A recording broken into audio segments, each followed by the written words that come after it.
welcome to my mini vlog. Oh, git kumana copyright लाग्छ.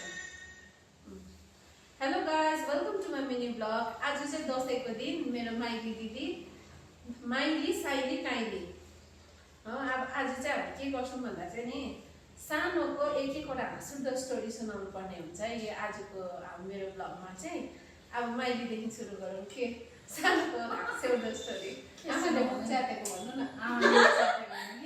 मैले चाहिँ यसलाई सानोमा के पहिला आमा अब काममा जान्थ्यो नि यसलाई छोडिराखेको कि अनि मलाई चाहिँ यसलाई रुवाउनु पुरा मजा लाग्थ्यो।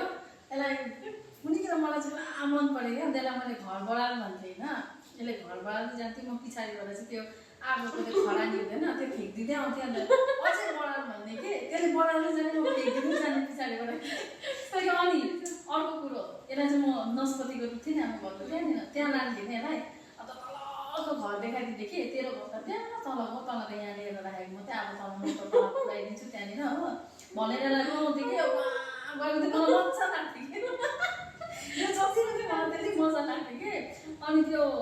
अनि अझै एउटा अर्को कुरो चाहिँ दाजु हाम्रो दादा चाहिँ कुली काम गर्नु जान्थ्यो नि तल कि त्यति बेला चाहिँ खाजा खान आउने होइन, खाजा खान आउने घरमा।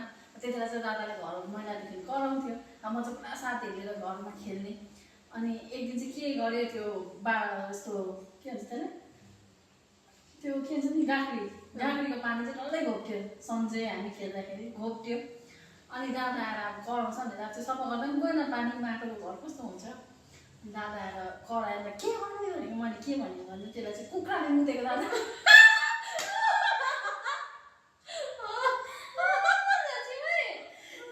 दादा कुखुराले मुतेको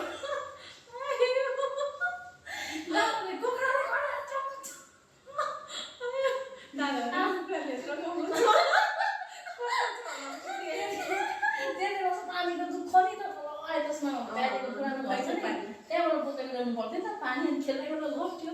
अब कुर्छ भनेर डरायो के भन्नु भन्छ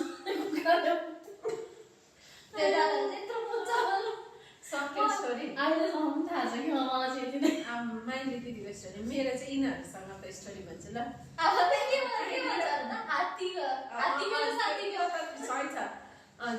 यसले चाहिँ ठुलो भन्छ नि उयो भन्थ्यो। यसको नामै इच्छी। यसले बिन्द्या दिदी भन्न जान्थेन कि यसले ठुलो भन्छ इच्छी नै भन्छ। अनि त्यही कारणले अहिले सक्ने इच्छी भन्छ।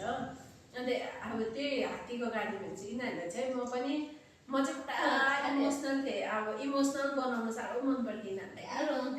अन्त दुईजना साह्रो झगडा पनि पर्थ्यो। यो अन्तरी काइली र अन्तरी हो दुईजना चाहिँ साह्रो झगडा पर्थ्यो। झगडा परेर चाहिँ दुईजनै पोल सुनाउनु आउँथ्यो होइन। अन्त पोल सुनाउनु आउँदाखेरि मलाई वाक्कै लाग्थ्यो बेसी यिनीहरूले पोल सुनाउँदा। जति पोल सुनाउँछ त्यतिबाट भिक्काउँथ्यो होइन। अन्त यिनीहरूको जङ्गली बेउरा के थियो मैले नदिँदा चहिले भाग्थ्यो होइन। सेन्टै तानेर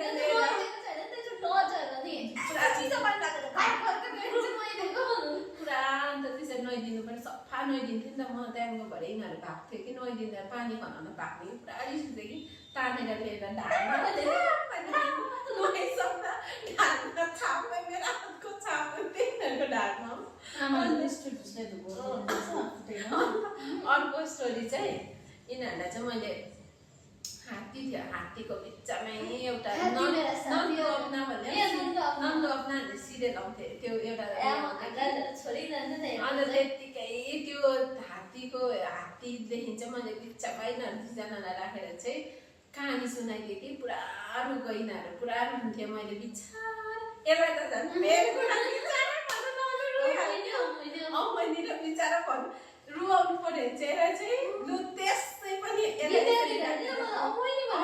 बिचारा यता गाउँको मान्छेले पनि रुवाउँथ्यो। त्यति साह्रो रुन्थ्यो र बिचारा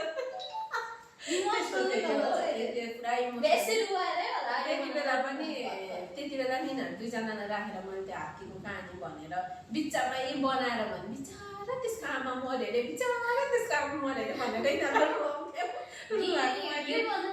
मेरो कहानी त्यति साह्रो तेरो भन्नु कहानी मेरो त नि कहानी चाहिँ बिन्तारीको ल।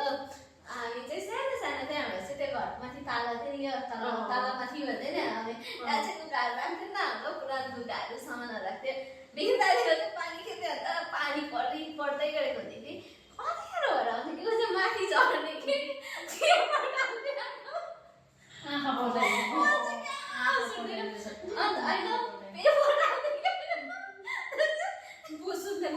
सोच्नै पर्ला भन्नु आँखा पर ऊ नहीं पटाउँदैन त्यहाँदेखि चाहिँ अब बित्तिको त्यति बेला त्यस्तो गर्दिनँ माथि मलाई बोल्नु चाहिँ यत्रो लाग्दो रुन्थ्यो कि सुत्दै नि त के मजा गरेर बिताएर मजा आउँथ्यो त्यसो गर्न सुताउनुको लागि चाहिँ बिन्दालाई कस्तो पारा सुताउनु पर्ने हुन्छ यस्तो गर्नुपर्ने के आयुषलाई पनि सुताउँदाखेरि क्या बिन्दालाई चाहिँ सुताउनु लागि गर्नु पर्ने क्या त्यो डरले आँखा बन्द गरेर अझै भन्दा फनी स्टोरी क्या बिन्दाले पैसा बिन्दाले आमाले बाल्टी भएर खनाइदिएको आमालाई स्टोरी भन्ने स्टोरी चाहिँ पुरा छ छनु चाहिँ कि त्यसै त उसकै रिलेटेड हो भन्ने स्टोरी पनि दिदी र यसको पनि छ दिदी र मेरो पनि छ नि सङ्गीत दिदी र उसको चाहिँ म भन्छु म चाहिँ सानो थिएँ उनीहरू चाहिँ ठुल्ठुलो साह्रो झगडा एक दिन पुरा हाँस बङ्की बम पऱ्यो डोको कि केले हिर्काइ उनीहरूको फेरि फेभरेट डाइलग के थियो पानी पेटमा लाग्यो भनेर के भने पानी पेट हो ठडै उइजाले पानी पेटमा लाग्यो दुईजना बङ्की बम फाइट गऱ्यो कि अन्त म चाहिँ यस्तो गरेर हेरिरहन्थेँ कसको साथ दिउँ हुन्थ्यो दुईजनालाई हेर्थेँ कसको सपोर्ट गरौँ हुन्थ्यो कि डोकोले एकदिन बक्की पानी चाहिँ दिदीलाई हिर्काइमा थियो दिदी चाहिँ पानी पेटमा लाग्यो उरुक्कै खालि केही गर्नु नहुने उनीहरू चाहिँ खालि पानी पेटमा लाग्यो त्यसको चाहिँ पानी पेटमा दुखेको चाहिँ एपेन्डिक्स होला हौ कुन त के दुखेको तर खालि पानी पेट भन्ने चाहिँ मैले सानैदेखि सुनेको उनीहरू खालि पानी पेटमा मलाई त थाहा लाग्यो छ। सिरियस हुन्थ्यो ल थ्याङ्क यू फर वाचिङ आज चाहिँ यति नै कहानी चाहिँ पुरा छ कि तर अब लामो हुन्छ होला अल्छी मान्नुहुन्छ होला तपाईँहरू आज चाहिँ यति नै thank you for watching happy Dashain सबैजनालाई